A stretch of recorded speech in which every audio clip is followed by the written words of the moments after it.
Sisters, apa kabar nih kalian semua? Semoga kalian semua sehat-sehat selalu dan tetap semangat ya.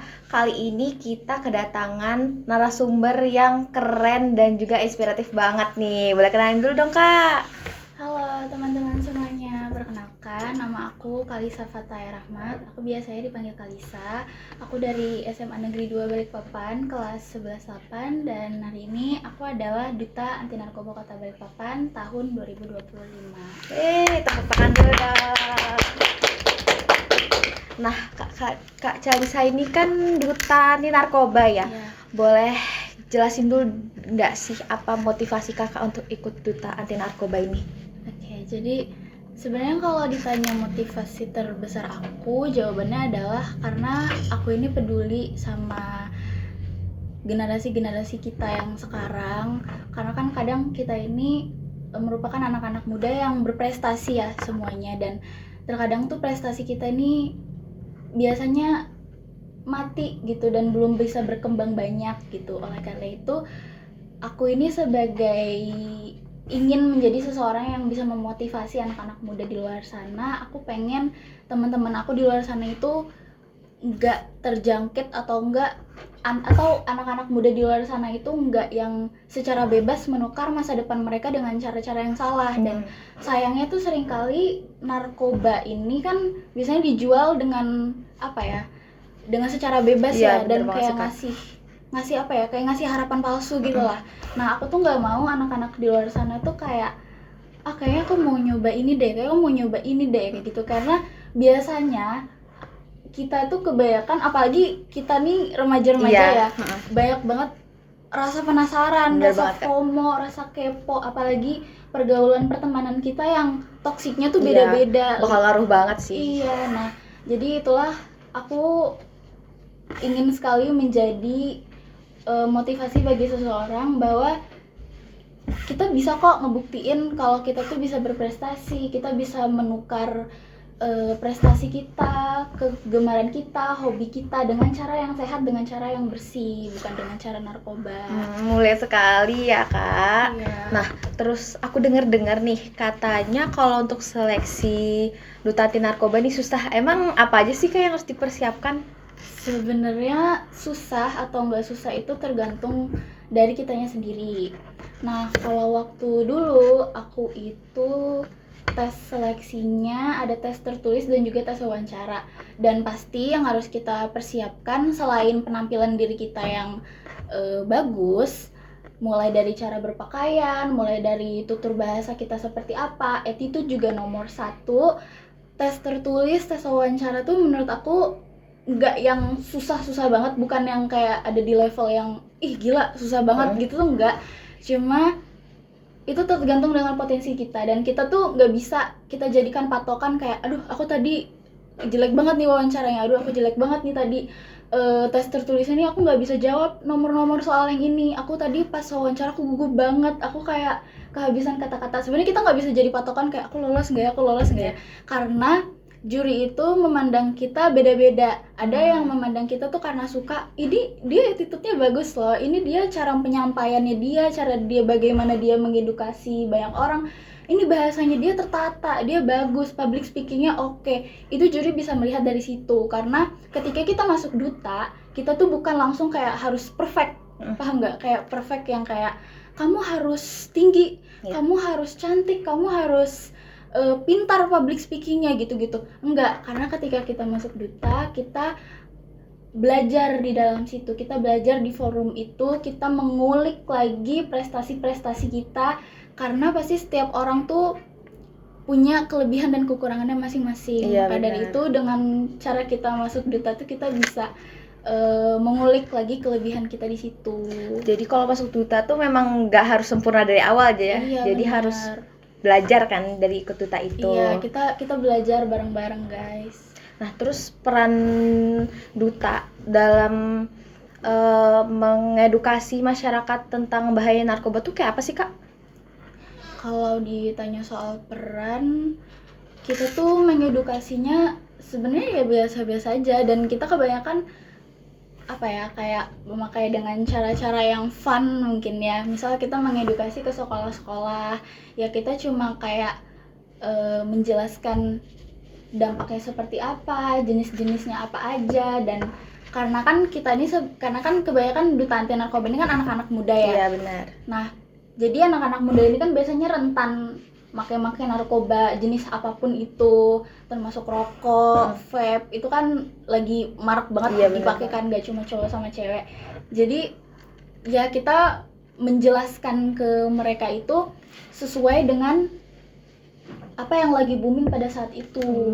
Jadi kayak gitu. Iya. Nah, terus ngebahas tentang narkoba. Emang apa sih tuh Kak narkoba? Terus apa aja jenis-jenis yang paling sering dipakai sama orang-orang? Narkoba itu singkatannya dari narkotika, psikotropika, dan bahan adiktif lainnya. Nah, kebanyakan orang-orang itu pakai jenis itu bermacam-macam. Dan narkoba itu ada 3 jenis. Yang pertama ada stimulan, depresan, sama halusinogen. Kalau stimulan itu dia menekan dia memacu kinerja otak sehingga penggunanya itu bisa hiperaktif. Contohnya kayak metamfetamin atau sabu-sabu. Kan banyak tuh ya artis-artis yang kejerat kasus-kasus narkoba itu kan gara-gara pakai sabu. Kenapa? Karena kinerjanya stimulan ini dia itu bikin seseorang gak mudah capek. Jadi energinya tuh tanpa batas. Dan mereka tuh bakal ngerasa kesenangan atau euforia berlebihan gitu. Karena menstimulasi otak gitu ya? Iya. Nah, terus kalau depresan itu kebalikannya. Dia ngasih rasa rileks, rasa tenang yang berlebihan banget. Jadi penggunanya itu bisa ngefly. Iya. Terus ada istilah kayak orang ngefly, nyabu gitu-gitu kan. Iya, kan. kayak contohnya tuh kayak ganja itu. Terus kalau halusinogen itu kan namanya udah halu ya. Iya. Jadi biasanya penggunanya itu kayak mereka tuh ngelihat atau ngedenger hal-hal yang bahkan tuh nggak nyata. Jadi kalau misalkan kita nih orang normal nih ya, tapi kalau misalkan ada orang make, dia tuh ngelihat sesuatu kayak aku ngelihat ada sesuatu di depan gitu. Jadi dia berhalusinasi. Gitu. Nah, terus kalau menurut Kakak, kenapa sih remaja itu rentan banget ngikut-ngikut kayak gitu? Ini sebenarnya hal yang cukup sensitif ya. Karena gini, kita anak muda, apalagi kita tuh punya tekanan sosial yang beda dan tinggi banget lah ya. Bener banget, Kak. Kayak ada tekanan sekolah, tekanan kuliah, tekanan sosial lainnya. Dan jujur, kalau kita jujur-jujuran di sini ya, lingkungan kita sekarang itu toksiknya kan beda-beda. Iya benar. Ada tekanan sosial yang kalau misalkan kita nggak ikut atau nggak nyoba, kita nggak dianggap sebagai bagian dari mereka. Dimusuhin gitu kan, kayak kamu bukan circle gue. Kayak kita tuh dibuang dan kita tuh nggak setia kawan gitu. Ada tekanan sosial dari pergaulan teman-teman yang toksiknya tuh kayak begitu. Nah, sayangnya mereka itu nyari jalan pintasnya lewat nyoba-nyoba hal yang salah. Nah, dan sayangnya lagi, mereka tuh bukan nyari zat kimia dari obat-obatan tersebut, tapi yang kayak aku bilang tadi, kan obat ke jenis-jenis narkoba itu kan ada yang kayak ngasih efek senang yang berlebihan, efek tenang yang berlebihan. Nah, mereka tuh nyarinya di situ. Sayangnya mereka tuh milihnya tuh dengan cara yang salah, padahal sebenarnya masa depan kita tuh masih jauh banget. Jadi bisa menggunakan cara-cara yang lebih positif lah, nggak harus pakai kayak begitu. Iya, kayak misalnya kita bisa menyalurkan energi kita dengan hobi kesukaan kita, olahraga, atau mungkin kita bisa berprestasi nggak cuma di dalam negara tapi di luar negara. Bener juga. Banget, Kak. Iya kan. Nah, terus kalau misalkan ada orang yang udah keikut-ikut terus make narkoba nih, emang cara biar dia pulih tuh kayak gimana sih, Kak? Sebenarnya guys, kita tuh bisa lihat dari dua cara. Kalau misalkan nih, misal teman terdekat lah ya, misal teman terdekat kita sebagai teman yang baik, itu tuh bukan kayak kita langsung ngejudge dia kayak, ih kamu make ya, kayak gitu. Enggak, tapi kita kayak ngerangkul bareng gitu loh, karena bisa aja dia ini merupakan pecandu atau pengguna, dan pecandu pengguna ini dia merupakan korban yang sakit. Mereka cuma butuh untuk dirangkul, mereka cuma butuh untuk dipulihkan mentalnya. Maka dari itu ada cara yang namanya rehabilitasi medis dan sosial. Kalau rehabilitasi medis ini seingatku kita bisa bantu penggunanya atau orang tua dari teman kita ini untuk melapor ke IPWL. IPWL ini singkatan dari Institut Penerima Wajib Lapor. Atau di BNN juga bisa buat dapat fasilitas rehabilitasi yang memadai. Biasanya nanti mereka tuh didetoksifikasi, mereka nanti dibersihkan racun-racunnya dari tubuh, atau biasanya yang kita sebut tuh fase sakau. Itu. Terus ada juga yang namanya rehabilitasi sosial. Ya. Rehabilitasi sosial itu kayak kita dipulihkan lagi mental kita, dibaikin lagi biar kita bisa kembali semula ke masyarakat di luar.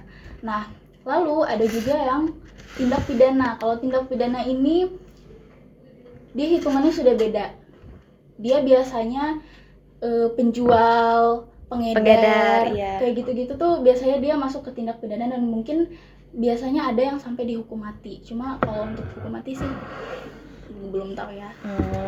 Terus berdasarkan wawasan kakak nih sebagai duta, emang bagaimana sih cara agar kita mengantisipasi nih biar nggak keikut-ikut kayak gitu?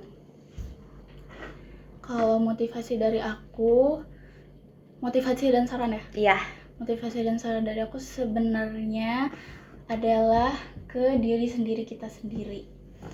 Kayak kita berteman di sekolah, di les, dimanapun itu kan kita punya banyak banget relasi ya, dan kita tuh nggak bisa juga menjadikan patokan kalau teman-teman aku baik kok, aku nggak apa-apa kok, aku keluar malam bla bla bla segala macam.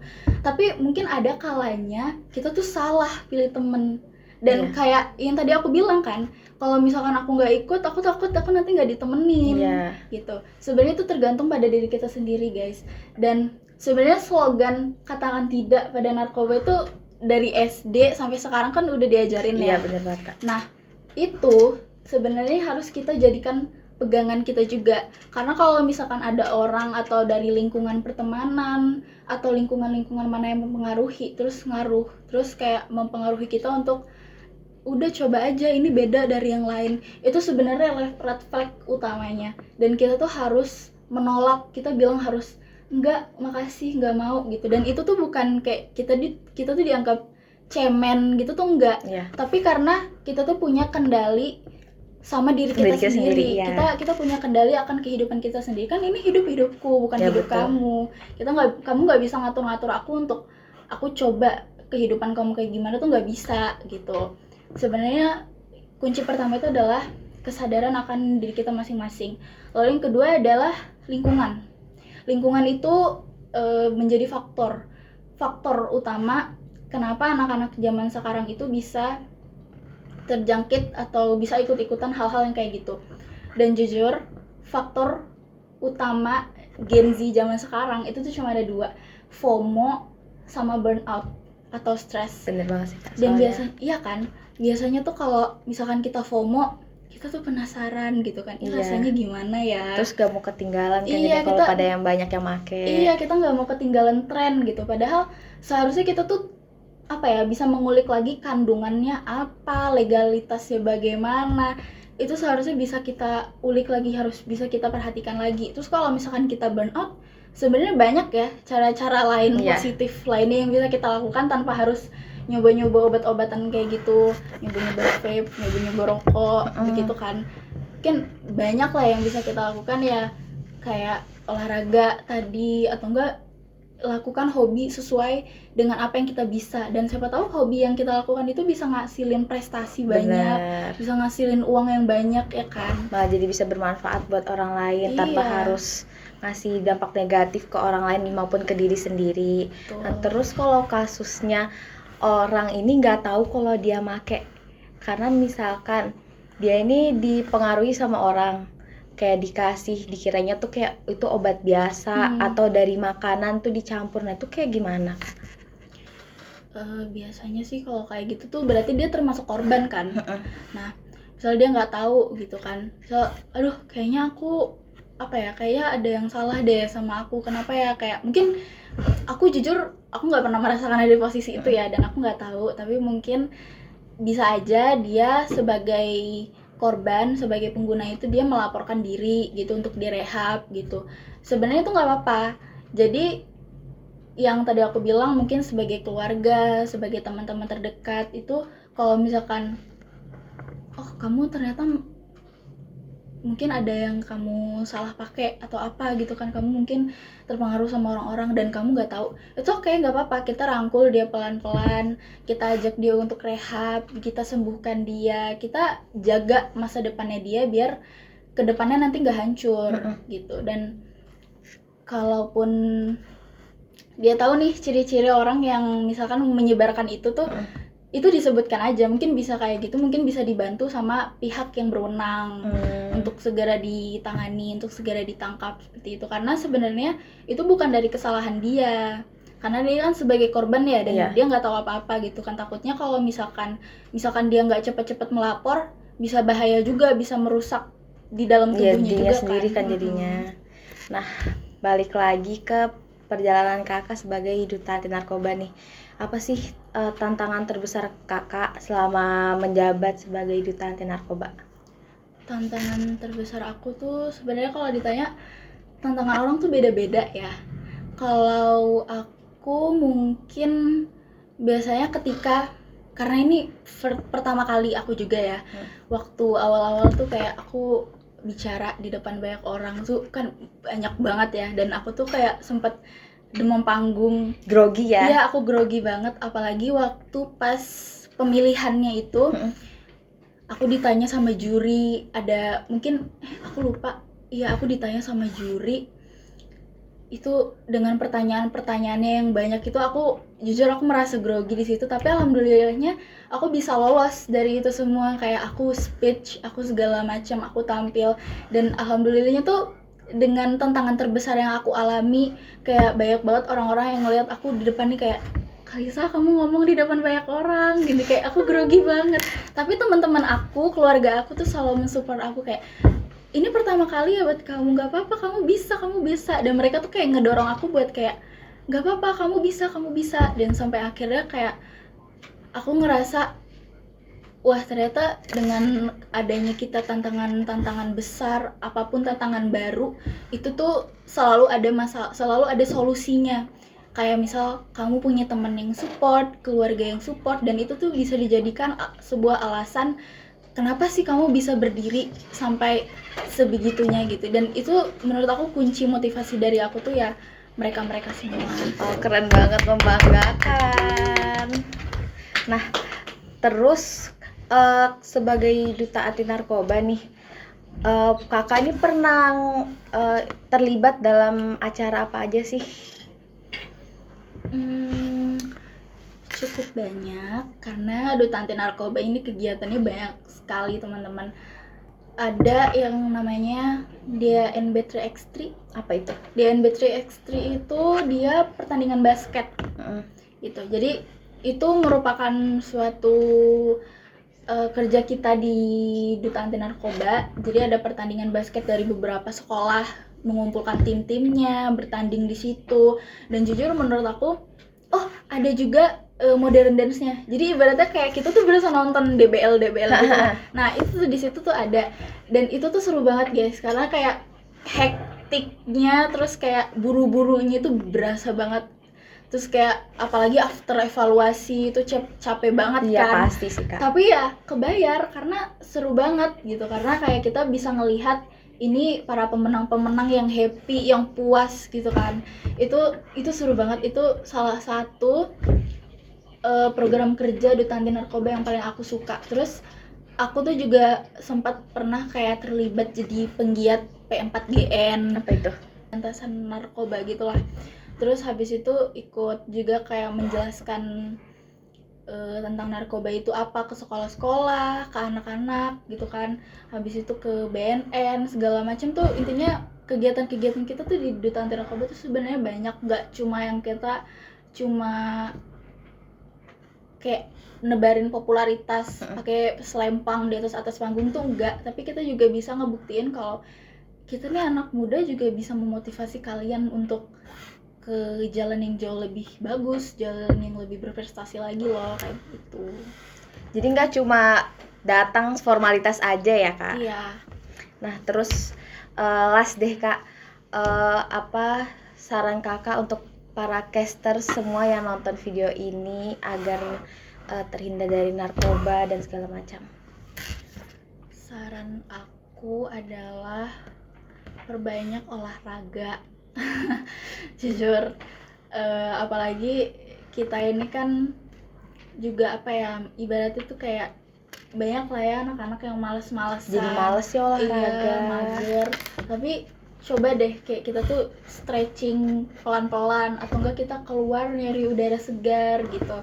Atau mungkin kita bisa aja ngejalanin hari-hari kita sesuai dengan hobi kesukaan kita, itu bisa. Terus cari juga pertemanan yang baik untuk kita. Maksud aku, kalau misalkan ada nih teman kalian yang nggak baik, udah dikasih tahu aja. Tapi kalau misalkan dia ngeyel, oh ya udah, Biarin aja. iya ya, Kak? biarin aja. Yang penting kita nggak ikut-ikutan gitu lah. Jadi kita punya pegangan dan prinsip kita sendiri. Saran aku sih untuk kalian semua para anak muda seperti itu. Terus juga kalau misalkan kalian punya prestasi yang terpendam, itu keluarin aja. Kayak aku suka sebenarnya ngomong di depan banyak orang, aku suka pidato, aku suka karya tulis ilmiah, itu dikeluarin. Karena ketika kita mengeluarkan prestasi terpendam kita tuh, siapa tahu kita bisa keterima di univ impian kita bisa sampai ke luar negeri, kita bisa ikut olimpiade kemanapun yang kita mau, Iya, gitu benar. kan. Karena ya keren-keren sih sebenarnya kita semua tuh. Oke, sekian podcast kami kali ini. Semoga teman-teman casters penonton semua bisa terinspirasi dari Kak Calisa. Nah, sekian dari saya Nindi dan juga Kak Kalisa pamit undur diri. Dadah caster.